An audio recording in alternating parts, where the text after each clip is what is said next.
Καλησπέρα φίλες και φίλοι. Ελπίζω να είστε όλοι καλά και σας εύχομαι ένα ευτυχισμένο 2026 γεμάτο επιτυχίες, υγεία και ό,τι επιθυμείτε. Τώρα, επιστρέφω με το τελευταίο βίντεο πριν μετακομίσω και φύγω ολοκληρωτικά από τα Χανιά μετά από ένα υπέροχο 7 μήνο, στο οποίο ουσιαστικά έχουμε πάει μαζί με τον Γιώργο για την τελευταία βουτιά που έκανα πρωτού φύγω και αποφασίσαμε αυτή να είναι μια προπόνηση ελεύθερης κατάδυσης. Για αυτή τη βουτιά πήγαμε στην κοντινή παραλία που λέγεται Καλάμι Beach, η οποία κατά τη δική μου ταπεινή άποψη, όσο όμορφο είναι το τοπίο εκτός νερού, τόσο ας πούμε αδιάφορο είναι κάτω από το νερό, καθώς απ' έξω βλέπεις πολλά χρώματα, φύση, έτσι ωραία σπίτια με πολύ πράσινο κτλ, ενώ κάτω από το νερό θυμίζει ένα κατηφορικό βούρκο, ας πούμε. Έχει πολύ λάσπη, θολά νερά κτλ. Και πολύ βαθιά νερά. Παρά το ότι λόγω του κρύου φοράμε τις χειμερινές στολές με παραπάνω κιλά κτλ, λόγω του ότι βρισκόμασταν σε πολύ καλή φόρμα για τα δεδομένα μας, είχαμε στόχο να κάνουμε προσωπικό ρεκόρ είτε σε χρόνο βυθού είτε σε βάθος.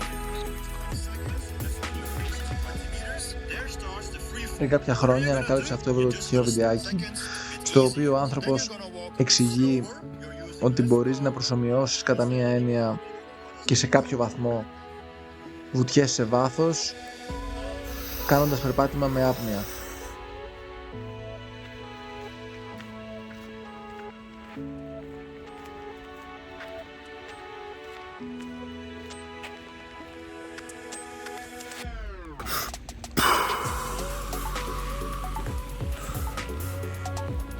Προσομοιώσαμε μια βουτιά 40 μέτρα. Τώρα πάμε να δούμε.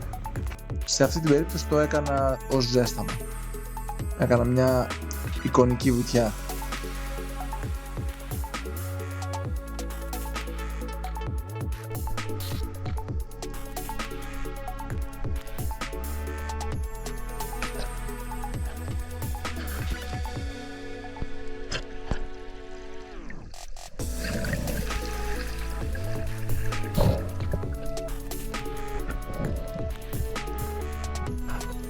Τελικά εκείνη την ημέρα κάναμε και οι δύο personal best, για πάρα πολύ λίγο βέβαια. Εγώ μάλιστα το έκανα σε αυτή τη βουτιά που θα δείτε τώρα. Ωστόσο, καθώς είχα μόλις κάνει 2-3 εισαγωγικές βουτιές και είχα προετοιμαστεί, ας πούμε, πάρα πολύ καλά για την πιο βαθιά βουτιά που θα έκανα, κάπου στα 30 κάτι μέτρα, εκεί που είμαι έτοιμος να φύγω, μου κάνει νόημα ο Γιώργος και κοιτάω δίπλα και βλέπουμε ένα ψάρι γύρω στα 8 με 10 κιλά, το οποίο πρέπει να ήταν ξηφίας, να χοροπηδάει έξω στο νερό σαν δαιμονισμένο και να τρέχει για τη ζωή του. Μετά από αυτό κατευθείαν χάλασε η χαλάρωση. Σκεφτόμαστε αν πρέπει να φύγουμε, αν είναι safe ή αν μπορεί να έρθει αυτό το πράγμα πάνω μας, γιατί μπορεί να είναι λίγο επικίνδυνο να σε καρφώσει με τη μύτη που έχει, τι μπορεί να το κυνηγάει και ούτω καθεξής.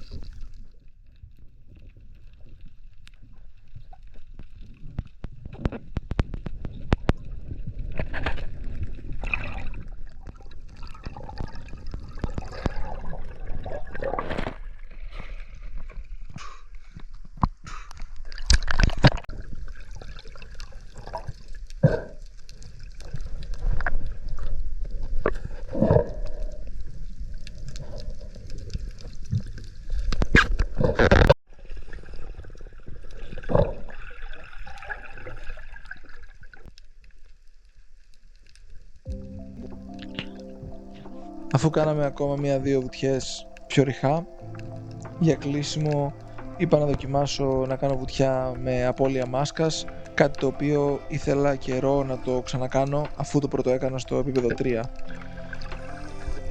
Γενικά είναι μια κατάσταση που μπορεί να συμβεί στη θάλασσα και προσωπικά μου φαίνεται αρκετά δυσάρεστο, οπότε το να το προπονήσεις αυξάνει σημαντικά την ασφάλεια στο ψαροντούφεκο.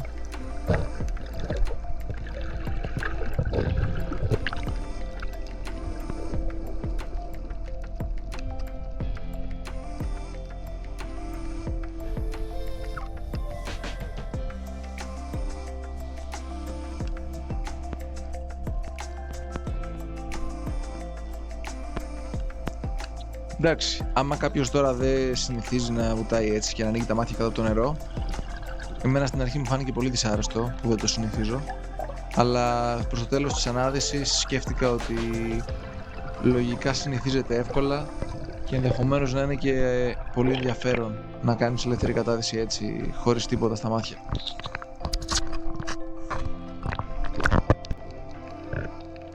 Αυτό ήταν το βίντεο λοιπόν. Ευχαριστώ θερμά όποιον έφτασε μέχρι εδώ. Να είστε καλά και τα λέμε στο επόμενο.